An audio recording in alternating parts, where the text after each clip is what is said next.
नमो भगवते वासुदेवाय। 9वां अध्याय। विश्व रूप का वध, वृत्रासुर द्वारा देवताओं की हार और भगवान की प्रेरणा से देवताओं का दधीचि ऋषि के पास जाना। श्री सुखदेव जी कहते हैं, परीक्षित, हमने सुना है कि विश्व रूप के 3 सिर थे। वे एक मुंह से सोमरस तथा दूसरे से सूरा पीते थे और तीसरे से अन्न खाते थे। उनके पिता त्वष्टा आदि 12 आदित्य देवता थे, इसलिए वे यज्ञ के समय प्रत्यक्ष रूप में ऊंचे स्वर से बोलकर बड़े विनय के साथ देवताओं को आहुति देते थे। साथ ही वे छिप छिप कर असुरों को भी आहुति दिया करते थे। उनकी माता असुर कुल की थी, इसलिए वे मातृ स्नेह के वशीभूत होकर यज्ञ करते समय उस प्रकार असुरों को भाग पहुंचाया करते थे। देवराज इंद्र ने देखा कि इस प्रकार वे देवताओं का अपराध और धर्म की ओट में कपट कर रहे हैं। इससे इंद्र डर गए और क्रोध में भरकर उन्होंने बड़ी फुर्ती से उनके 3 सिर काट लिए। विश्वरूप का सोमरस पीने वाला सिर पपीहा, सूरापान करने वाला गौरैया और अन्न खाने वाला तीतर हो गया। इंद्र चाहते तो विश्वरूप के वध से लगी हुई हत्या को दूर कर सकते थे, परंतु उन्होंने ऐसा करना उचित न समझा, वरन हाथ जोड़कर उसे स्वीकार कर लिया तथा 1 वर्ष तक उसे छूटने का कोई उपाय नहीं किया। तदनंतर सब लोगों के सामने अपनी शुद्धि प्रकट करने के लिए उन्होंने अपनी ब्रह्म हत्या को 4 हिस्सों में बांटकर पृथ्वी, जल, वृक्ष और स्त्रियों को दे दिया। परीक्षित, पृथ्वी ने बदले में ये वरदान लेकर कि जहाँ कहीं गड्ढा होगा वह समय पर अपने आप भर जाएगा, इंद्र की ब्रह्म हत्या का चतुर्थांश स्वीकार कर लिया। वही ब्रह्म हत्या पृथ्वी में कहीं कहीं ऊसर के रूप में दिखाई पड़ती है। दूसरा चतुर्थांश वृक्षों ने लिया। उन्हें ये वर मिला कि उनका कोई हिस्सा कट जाने पर फिर जम जाएगा। उनमें अब भी गोंद के रूप में ब्रह्म हत्या दिखाई पड़ती है। स्त्रियों ने ये वर पाकर कि वे सर्वदा पुरुष का सहवास कर सके, ब्रह्म हत्या का तीसरा चतुर्थांश स्वीकार किया। उनकी ब्रह्म हत्या प्रत्येक महीने में रज के रूप से दिखाई पड़ती है।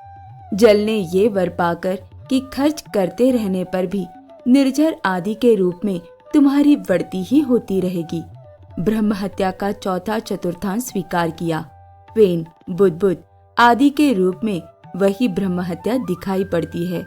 अतएव मनुष्य उसे हटाकर जल ग्रहण किया करते हैं। विश्वरूप की मृत्यु के बाद उनके पिता त्वष्टा, हे इंद्र शत्रु, तुम्हारी अभिवृद्धि हो और शीघ्र से शीघ्र तुम अपने शत्रु को मार डालो। इस मंत्र से इंद्र का शत्रु उत्पन्न करने के लिए हवन करने लगे। यज्ञ समाप्त होने पर अनवार्य पचन नामक अग्नि दक्षिणाग्नि से एक बड़ा भयावना दैत्य प्रकट हुआ। वह ऐसा जान पड़ता था मानो लोगों का नाश करने के लिए प्रलयकालीन विकराल काल ही प्रकट हुआ हो। परीक्षित, वह प्रतिदिन अपने शरीर के सब ओर बाण के बराबर बढ़ जाया करता था। वह जले हुए पहाड़ के समान काला और बड़े डिल डौल का था। उसके शरीर में से संध्याकालीन बादलों के समान दीप्ति निकलती रहती थी। उसके सिर के बाल और दाढ़ी मूछ तपे हुए तांबे के समान लाल रंग के तथा नेत्र दोपहर के सूर्य के समान प्रचंड थे। चमकते हुए 3 नोकों वाले त्रिशूल को लेकर जब वह नाचने, चिल्लाने और कूदने लगता था, उस समय पृथ्वी कांप उठती थी और ऐसा जान पड़ता था कि उस त्रिशूल पर उसने अंतरिक्ष को उठा रखा है। वह बार बार जंभाई लेता था। इससे जब उसका कंधार के समान गंभीर मुंह खुल जाता, तब जान पड़ता कि वह सारे आकाश को पी जाएगा, जीभ से सारे नक्षत्रों को चाट जाएगा और अपने विशाल एवं विकराल दाढ़ों वाले मुंह से 3 लोकों को निगल जाएगा। उसके भयावने रूप को देखकर सब लोग डर गए और इधर उधर भागने लगे। परीक्षित, त्वष्टा के तमोगुणी पुत्र ने सारे लोगों को घेर लिया था। इसी से उस पापी और अत्यंत क्रूर पुरुष का नाम वृत्रासुर पड़ा। बड़े बड़े देवता अपनी अपनी अनुयायियों के सहित एक साथ ही उस पर टूट पड़े तथा अपने अपने दिव्य अस्त्र शस्त्रों से प्रहार करने लगे, परंतु वृत्रासुर उनके सारे अस्त्र शस्त्रों को निगल गया। अब तो देवताओं के आश्चर्य की सीमा न रही। उनका प्रभाव जाता रहा। वे सब के सब दीनहीन और उदास हो गए तथा एकाग्र चित्त से अपने हृदय में विराजमान आदि पुरुष श्री नारायण की शरण में गए। देवताओं ने भगवान से प्रार्थना की।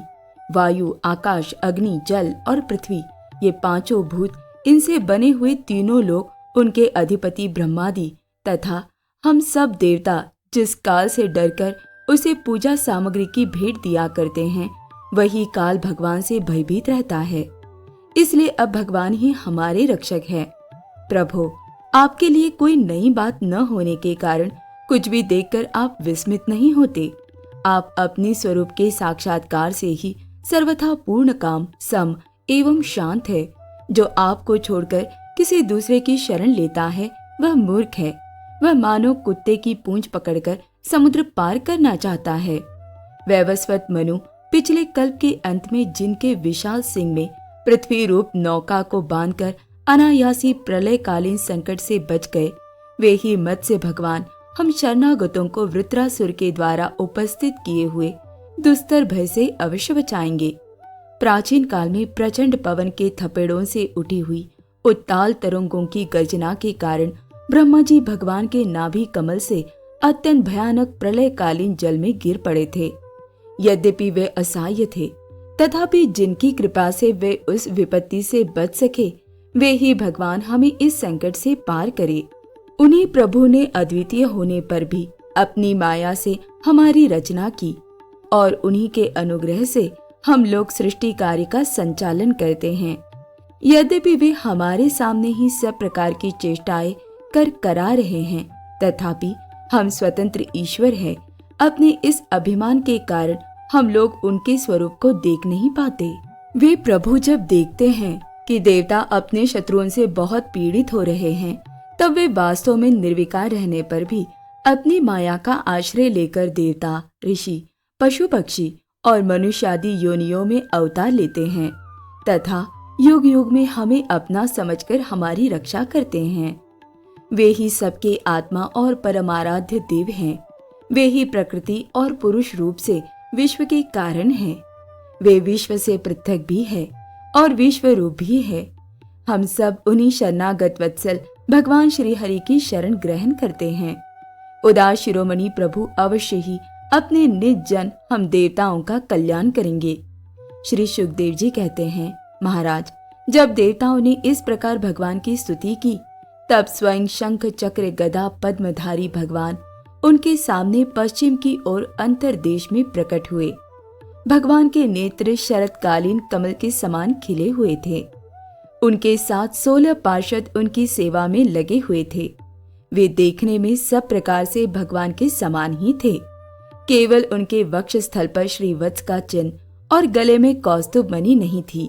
परीक्षित, भगवान का दर्शन पाकर सभी देवता आनंद से विवल हो गए। उन लोगों ने धरती पर लौटकर साष्टांग दंडवत किया और फिर धीरे धीरे उठकर वे भगवान की स्तुति करने लगे। देवताओं ने कहा, भगवान, यज्ञ में स्वर्ग आदि देने की शक्ति तथा उनके फल की सीमा निश्चित करने वाले काल भी आप ही हैं। यज्ञ में विघ्न डालने वाले दैत्यों को आप चक्र से छिन्न भिन्न कर डालते हैं। इसलिए आपके नामों की कोई सीमा नहीं है। हम आपको बार बार नमस्कार करते हैं। विधातः सत्व, रज, तम, इन तीनों गुणों के अनुसार जो उत्तम, मध्यम और निकृष्ट गतियां प्राप्त होती है, उनके नियामक आप ही हैं। आपके परम पद का वास्तविक स्वरूप इस कार्य रूप जगत का कोई आधुनिक प्राणी नहीं जान सकता। भगवान नारायण वासुदेव, आप आदि पुरुष, जगत के परम कारण और महापुरुष पुरुषोत्तम हैं। आपकी महिमा असीम है। आप परम मंगलमय, परम कल्याण स्वरूप और परम दयालु है।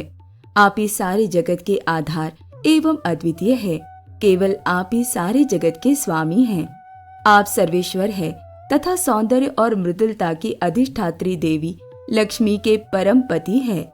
प्रभु, परमहंस परिव्राजक विरक्त महात्मा जब आत्म संयम रूप परम समाधि से भली भांति आपका चिंतन करते हैं, तब उनके शुद्ध हृदय में परमहंसों के धर्म वास्तविक भगवत भजन का उदय होता है। इससे उनके हृदय के अज्ञान रूप किवाड़ खुल जाते हैं और उनके आत्मलोक में आप आत्मानंद के रूप में बिना किसी आवरण के प्रकट हो जाते हैं और वे आपका अनुभव करके निहाल हो जाते हैं। हम आपको बार बार नमस्कार करते हैं। भगवान, आपकी लीला का रहस्य जानना बड़ा ही कठिन है, क्योंकि आप बिना किसी आश्रय और प्राकृत शरीर के हम लोगों के सहयोग की अपेक्षा न करके निर्गुण और निर्विकार होने पर भी स्वयं ही इस सगुण जगत की सृष्टि, रक्षा और संहार करते हैं। भगवान, हम लोग ये बात भी ठीक ठीक नहीं समझ पाते कि सृष्टि कर्म में आप देवदत्त आदि किसी व्यक्ति के समान गुणों के कार्य रूप इस जगत में जीव रूप से प्रकट हो जाते हैं और कर्मों के अधीन होकर अपने किए अच्छे बुरे कर्मों का फल भोगते हैं, अथवा आप आत्माराम, शांत स्वभाव एवं सबसे उदासीन साक्षी मात्र रहते हैं तथा सबको समान देखते हैं। हम तो ये समझते हैं कि यदि आप में ये दोनों बातें रहें तो भी कोई अपराध नहीं है, क्योंकि आप स्वयं भगवान हैं। आपके गुण अगणित हैं, महिमा अगाध है और आप सर्वशक्तिमान हैं। आधुनिक लोग अनेकों प्रकार के विकल्प, वितर्क, विचार, झूठे प्रमाण और कुतर्कपूर्ण शास्त्रों का अध्ययन करके अपने हृदय को दूषित कर लेते हैं और यही कारण है कि वे दुराग्रही हो जाते हैं। आप में उनके वाद विवाद के लिए अवसर ही नहीं है। आपका वास्तविक स्वरूप समस्त मायामय पदार्थों से परे केवल है। जब आप उसी में अपनी माया को छिपा लेते हैं तब ऐसी कौन सी बात है जो आप में नहीं हो सकती। इसलिए आप साधारण पुरुषों के समान कर्ता भोक्ता भी हो सकते हैं और महापुरुषों के समान उदासीन भी। इसका कारण ये है कि न तो आप में कर्तृत्व भोक्तृत्व है और न तो उदासीनता ही। आप तो दोनों से विलक्षण अनिर्वचनीय हैं। जैसे एक ही रस्सी का टुकड़ा भ्रांत पुरुषों को सर्प, माला, धारा आदि के रूप में प्रतीत होता है, किंतु जानकार को रस्सी के रूप में, वैसे ही आप भी भ्रांत बुद्धि वालों को कर्ता, भोक्ता आदि अनेक रूपों में दिखते हैं और ज्ञानी को शुद्ध सच्चिदानंद के रूप में। आप सभी की बुद्धि का अनुसरण करते हैं। विचार पूर्वक देखने से मालूम होता है कि आप ही समस्त वस्तुओं में वस्तुत्व के रूप से विराजमान हैं, सबके स्वामी हैं और संपूर्ण जगत के कारण ब्रह्मा, प्रकृति आदि के भी कारण हैं। आप सबके अंतर्यामी अंतरात्मा हैं। इसलिए जगत में जितने भी गुण दोष प्रतीत हो रहे हैं उन सब की प्रतीतियां अपने अधिष्ठान स्वरूप आपका ही संकेत करती है और श्रुतियों ने समस्त पदार्थों का निषेध करके अंत में निषेध की अवधि के रूप में केवल आपको ही शेष रखा है। मधुसूदन, आपकी अमृतमयी महिमा का रस का अनंत समुद्र है। उसके नन्हे से शिकर का भी अधिक नहीं। एक बार भी स्वाद चख लेने से हृदय में नित्य निरंतर परमानंद की धारा बहने लगती है। उसके कारण अब तक जगत में विषय भोगों के जितने भी लेश मात्र, प्रतीति मात्र सुख का अनुभव हुआ है या परलोक आदि के विषय में सुना गया है, वह सब का सब जिन्होंने भुला दिया है, समस्त प्राणियों के परम प्रियतम, हितैषी, सूरत और सर्वात्मा आप ऐश्वर्य निधि परमेश्वर में जो अपने मन को नित्य निरंतर लगाए रखते और आपके चिंतन का ही सुख लूटते रहते हैं, वे आपके अनन्य प्रेमी परम भक्त पुरुष ही अपने स्वार्थ और परमात्मा में निपुण हैं। मधुसूदन, आपके वे प्यारे असुरत भक्तजन भला आपके चरण कमलों का सेवन कैसे त्याग सकते हैं, जिससे जन्म मृत्यु रूप संसार के चक्र से सदा के लिए छुटकारा मिल जाता है। प्रभु, आप त्रिलोकी के आत्मा और आश्रय हैं। आपने अपने 3 पगों से सारे जगत को नाप लिया था और आप ही तीनों लोकों के संचालक है। आपकी महिमा त्रिलोकी का मन हरण करने वाली है। इसमें संदेह नहीं कि दैत्य, दानव आदि असुर भी आपकी ही विभूतियां हैं, तथापि ये उनकी उन्नति का समय नहीं है। ये सोचकर आप अपनी योग माया से देवता, मनुष्य, पशु, नरसिंह आदि मिश्रित और मत्स्य आदि जलचरों के रूप में अवतार ग्रहण करते और उनके अपराध के अनुसार उन्हें दंड देते हैं। दंडधारी प्रभु, यदि जचे तो आप उन्हीं असुरों के समान इस वृत्रासुर का भी नाश कर डालिए। भगवान, आप हमारे पिता, पितामह सब कुछ हैं। हम आपके निजजन हैं और निरंतर आपके सामने सिर झुकाए रहते हैं। आपके चरण कमलों का ध्यान करते करते हमारा हृदय उन्हीं के प्रेम बंधन से बन गया है। आपने हमारे सामने अपना दिव्य गुणों से युक्त साकार विग्रह प्रकट करके हमें अपनाया है। इसलिए प्रभु, हम आपसे ये प्रार्थना करते हैं कि आप अपनी दया भरी, विशुद्ध, सुंदर और शीतल मुस्कान युक्त चितवन से तथा अपने मुखारविंद से टपकते हुए मनोहर वाणी रूप सुमधुर सुधा बिंदु से हमारे हृदय का ताप शांत कीजिए, हमारे अंतर की जलन बुझाइए। प्रभु, जिस प्रकार अग्नि की ही अंशभूत चिंगारियां आदि अग्नि को प्रकाशित करने में असमर्थ है, वैसे ही हम भी आपको अपना कोई भी स्वार्थ परमार्थ निवेदन करने में असमर्थ है। आपसे भला कहना ही क्या है, क्योंकि आप संपूर्ण जगत की उत्पत्ति, स्थिति और लय करने वाली दिव्य माया के साथ विनोद करते रहते हैं तथा समस्त जीवों के अंतःकरण में ब्रह्मा और अंतर्यामी के रूप में विराजमान रहते हैं। केवल इतना ही नहीं, उनके बाहर भी प्रकृति के रूप से आप ही विराजमान हैं। जगत में जितने भी देश, काल, शरीर और अवस्था आदि है, उनके उपादान और प्रकाशक के रूप में आप ही उनका अनुभव करते रहते हैं। आप सभी वृत्तियों के साक्षी हैं। आप आकाश के समान सर्वगत है, निर्लिप्त है। आप स्वयं परब्रह्म परमात्मा हैं। अतएव हम अपना अभिप्राय आपसे निवेदन करें, इसकी अपेक्षा न रखकर जिस अभिलाषा से हम लोग यहाँ आए हैं उसे पूर्ण कीजिए। आप अचिंत्य ऐश्वर्य संपन्न और जगत के परम गुरु हैं। हम आपके चरण कमलों की छत्र छाया में आए हैं, जो विविध पापों के फल स्वरूप जन्म मृत्यु रूप संसार में भटकने की थकावट को मिटाने वाली है। सर्वशक्तिमान श्री कृष्ण, वृत्रासुर ने हमारे प्रभाव और अस्त्र शस्त्रों को तो निगल ही लिया है, अब वह तीनों लोगों को भी ग्रस रहा है। आप उसे मार डालिए। प्रभु, आप शुद्ध स्वरूप हृदय स्थित शुद्ध ज्योतिर्मय आकाश, सबके साक्षी, अनादि अनंत और उज्जवल कीर्ति संपन्न है। संत लोग आपका ही संग्रह करते हैं।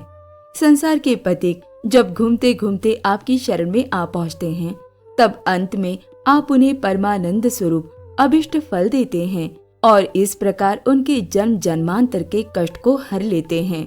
प्रभु, हम आपको नमस्कार करते हैं। श्री सुखदेव जी कहते हैं, परीक्षित, जब देवताओं ने बड़े आदर के साथ इस प्रकार भगवान का स्तवन किया, तब वे अपनी स्तुति सुनकर बहुत प्रसन्न हुए तथा उनसे कहने लगे। श्री भगवान ने कहा, श्रेष्ठ देवताओं, तुम लोगों ने स्तुति युक्त ज्ञान से मेरी उपासना की है, इससे मैं तुम लोगों पर प्रसन्न हूँ। इस स्तुति के द्वारा जीवों को अपने वास्तविक स्वरूप की स्मृति और मेरी भक्ति प्राप्त होती है। देव शिरोमणियों, मेरे प्रसन्न हो जाने पर कोई भी वस्तु दुर्लभ नहीं रह जाती। तथापि मेरे अनन्य प्रेमी तत्ववेत्ता भक्त मुझसे मेरे अतिरिक्त और कुछ भी नहीं चाहते। जो पुरुष जगत के विषयों को सत्य समझता है, वह ना समझ अपने वास्तविक कल्याण को नहीं जानता। यही कारण है कि ये विषय चाहता है, परंतु यदि कोई जानकर उसे उसकी इच्छित वस्तु दे देता है, तो वह भी वैसा ही ना समझ है। जो पुरुष मुक्ति का स्वरूप जानता है, वह अज्ञानी को भी कर्मों के फंसने का उपदेश नहीं देता। जैसे रोगी के चाहते रहने पर भी सद्वैद्य उसे कुपथ्य नहीं देता। देवराजेंद्र, तुम लोगों का कल्याण हो। अब देर मत करो, ऋषि शिरोमणि दधीची के पास जाओ और उनसे उनका शरीर, जो उपासना, व्रत तथा तपस्या के कारण अत्यंत दृढ़ हो गया है, मांग लो। दधीची ऋषि को शुद्ध ब्रह्मा का ज्ञान है।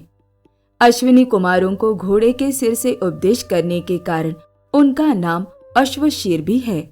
उनकी उपदेश की हुई आत्मविद्या के प्रभाव से ही दोनों अश्विनी कुमार जीवन मुक्त हो गए। अथर्ववेदी दधीची ऋषि ने ही पहले पहल मेरे स्वरूप भूत अभेद्य नारायण कवच का त्वष्टा को उपदेश किया था। त्वष्टा ने वही विश्वरूप को दिया और विश्वरूप से तुम्हें मिला। दधीची ऋषि धर्म के परम मर्मज्ञ हैं। वे तुम लोगों को अश्विनी कुमार के मांगने पर अपने शरीर के अंग अवश्य दे देंगे। इसके बाद विश्वकर्मा के द्वारा उन अंगों से एक श्रेष्ठ आयुध तैयार करा लेना। देवराज, मेरी शक्ति से युक्त होकर तुम उसी शस्त्र के द्वारा वृत्रासुर का सिर काट लोगे। ये कथा इस प्रकार है। दधीचि ऋषि को प्रवर्ग्य यज्ञ कर्म विशेष और ब्रह्म विद्या का उत्तम ज्ञान है।